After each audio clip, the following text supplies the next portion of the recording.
Inform human, आप तक सच पहुंचे, यही हमारी कोशिश है। आप सभी दर्शकों का इन्फॉर्म ह्यूमन में बहुत स्वागत है।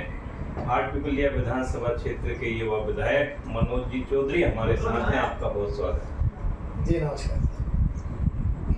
आज पिछले 40-50 मिनट से हम आपके कार्यालय में हैं और जिस तरह से कार्यकर्ताओं की और लोगों की जो भीड़ रेगुलर बनी हुई है, इसको किस नज़र से देखा जाए?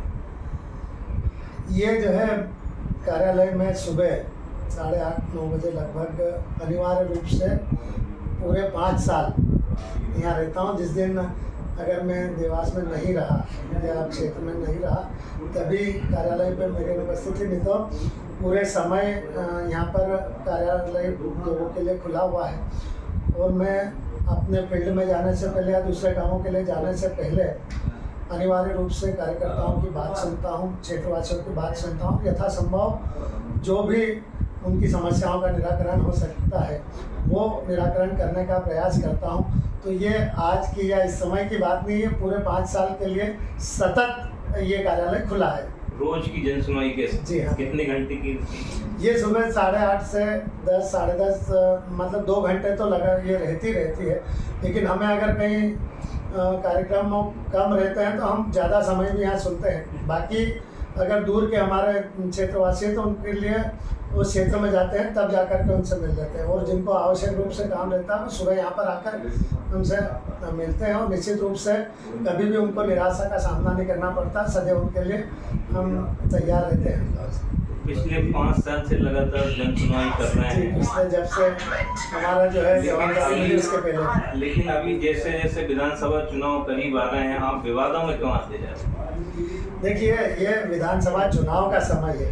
इस समय लोग जितने भी विरोधी हैं वो, चूंकि पूरे विधानसभा क्षेत्र में जो काम हमने किया ईमानदारी से, पूरे विधानसभा क्षेत्र की सूरत को बदलने को लेकर के, सड़कों के जाल बिछाने को लेकर, पीने पानी की समस्या को लेकर, बिजली की समस्या को लेकर, उनका समाधान करने के लिए सिंचाई की व्यवस्थाएं, जो पूरे विधानसभा क्षेत्र में काम हुए हैं, वो काम बरसों से अपेक्षित थे लोगों के लिए। बरसों से समस्याएं थी, उन समस्याओं को हल किया। जहाँ भी बड़े बड़े पुल पुलियाओं की आवश्यकता है, जो भी हम करते हैं, साथ ही हर समय जनता के सुख दुख में भी हम उनके साथ खड़े रहते हैं।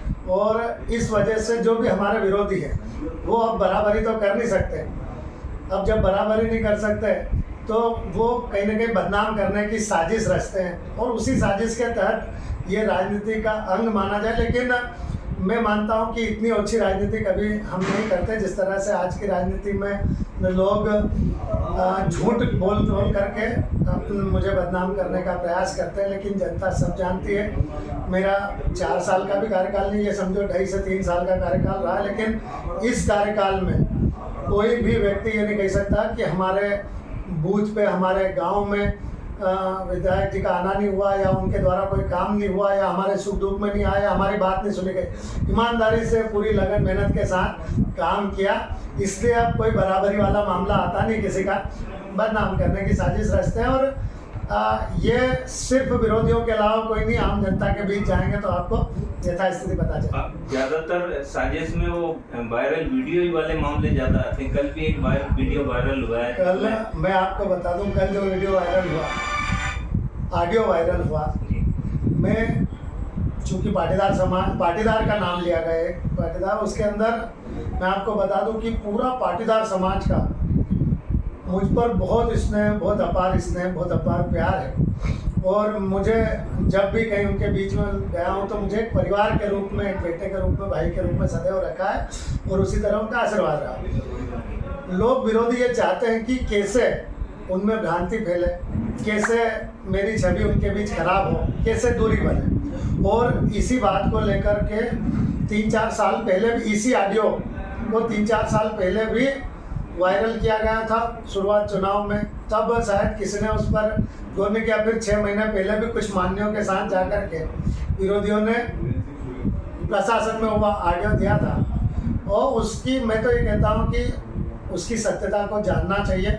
छोटी सी क्लिप वो दी गई है, लेकिन आगे पीछे की अगर बात उसमें दे देते तो निश्चित रूप से वो दे ही नहीं सकते थे, ऑडियो वायरल नहीं कर सकते। ये इतनी खराब स्थिति इसलिए है कि पाटीदार नाम से पाटीदार समाज को बदनाम करने के लिए व्यक्ति उस समाज का भी न होकर अपने आप को पाटीदार नाम दे दिया, और उन्होंने कई लोगों के साथ फ्रॉड किया होगा उस समय, करीब 5-6 साल पहले जबकि भी बात होगी, और उसके बाद से व्यक्ति भी गायब है। लेकिन किसी समाज को बदनाम करना या किसी को धोखा देना ये गलत है। इस मामले में अगर कोई गलत करता है तो समाज को एकजुट होकर के उसके खिलाफ कार्रवाई कराना चाहिए। हालांकि आज तक वो व्यक्ति भी नहीं, और इसी प्रकार से क्योंकि पाटीदार समाज एक सम्मान के साथ जीने वाला समाज है।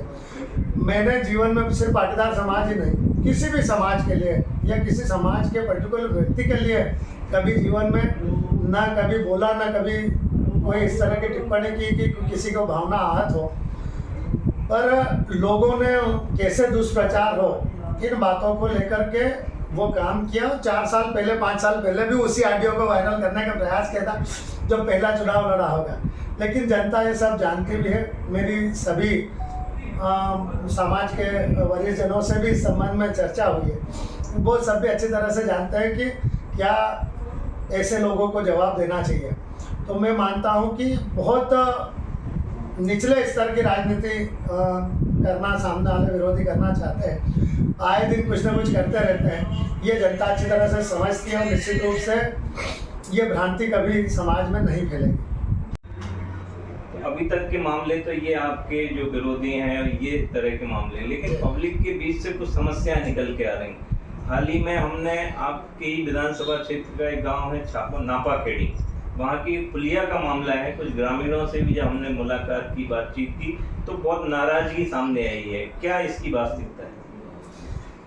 देखिए, आप जब वहाँ नापाखेड़ी गए होंगे, उसके पहले कुछ हमारे बहुत ही ज़्यादा अच्छे से विरोध जो लगातार जिनके द्वारा किया जाता है, उनके द्वारा फोटो वायरल किया गया कि ये विधायक मनोज चौधरी जी द्वारा बनाया गया पुल है जो 4 महीने में जर्जर हो गया। आपने एक पुलिया देख लिया, उस पुलिया के बारे में आपने जानकारी भी ली होगी। वो प्रधानमंत्री ग्राम सड़क योजना के अंतर्गत वर्षों पहले बनाया गया पुलिया है।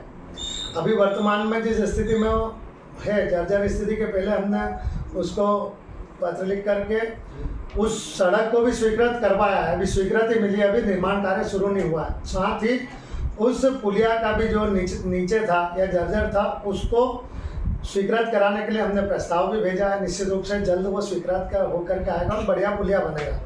लेकिन आपको थोड़ा सा और आगे जाना था, जहाँ पर मनोज चौधरी द्वारा बनाया गया 4 माह पहले ही उसका हमने उद्घाटन भी किया है। बरसों से नापाखेड़ी गांव और नापाखेड़ी खंडा कहलाता है जो कॉलोनी है, 2 भागों में गांव बटा हुआ है। अगर इस गांव वालों को या अपने खंडे वालों को गांव में जाना होता है, गांव वालों को खंडे पे जाना होता है, अन्य गांव में जाना होता, तो कोई मोटरसाइकिल से निकलना पड़ता। कम से कम 8 महीने उस नाले में पानी भरा रहता था। अगर मात्र शक्ति तो वहाँ से निकलती तो निश्चित रूप से 1-1, 1.5 फीट उनको पानी में होकर के निकलना पड़ता था। अभी हमने उस पुलिया को, उस गांव को जोड़ने का काम किया है।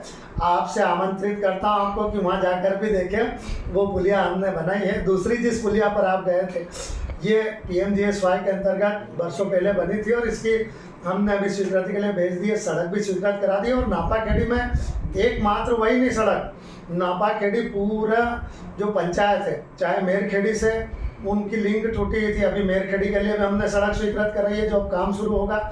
नापाखेड़ी और मेरखेड़ी, नापाखेड़ी से ही हमने खोखरिया मोरूखेड़ी बरोठा जो रोड है, उस तक का जो रोड है वो मेरे द्वारा स्वीकृत कराया गया और आज डामर वहाँ पर बना हुआ। इसके साथ नापाखेड़ी से बरोठा सीधा जाने के लिए एक सड़क स्वीकृत करवा दी गई है, जो अब बारिश के बाद में उसका काम शुरू होगा तो उनको सुविधा होगी। चारों तरफ से अगर सड़कों से जोड़ने का काम किया है तो मेरे द्वारा किया गया है, भारतीय जनता पार्टी सरकार द्वारा किया गया है। लेकिन जो भ्रांति फैलाई गई है उसकी सत्यता में जाना आवश्यक है। आप प्रधानमंत्री ग्राम सड़क योजना से उसके बारे में जानकारी ले सकते हैं कि वो कितना पुराना बना था, और अभी विधायक जी द्वारा प्रयास करके उस सड़क सहित उस पुलिया की स्वीकृति का प्रस्ताव भेजा है। किंतु नेतृत्व आपके हाथ में है और ग्रामीण आपकी तरफ आस लगा के उस मामले के लिए इस इंतजार में है किसी भी समस्या का निराकरण हो। नहीं बिल्कुल। तो उन सुनिए, तत्काल जैसे अभी ये बारिश बहुत तेज हुई, उसमें जैसे निकलने की कोई समस्या ना आए, तत्काल उसका जो मुरमीकरण होना चाहिए था उसमें मुरम डालने का और बराबर करके अभी जब तक पुलिया का निर्माण ना हो तब तक किसी को भी आवागमन में कोई परेशानी ना हो, ये वैकल्पिक व्यवस्था वहाँ पर की जा रही है। एक मेरा आखिरी सवाल है, चुनाव एकदम करीब है, हाँ। कितने कॉन्फिडेंट हो? मैं 1000%, लोग 100% कहते हैं, मैं तो 10 गुना उससे भी ज़्यादा। कोई चिंता नहीं है, कोई आए कोई लड़े दमदारी से, और जितने वोटों से पहले जीते थे उससे ज़्यादा जीते, ज़्यादा वोटों से जीते। आपका 21 तारीख को जन्मदिन है, इनफा वुमन की ओर से आपको बहुत शुभकामनाएं। बहुत बहुत धन्यवाद आपको। Audio Jungle. इन्फर्म ह्यूमन, आप तक सच पहुंचे यही हमारी कोशिश है।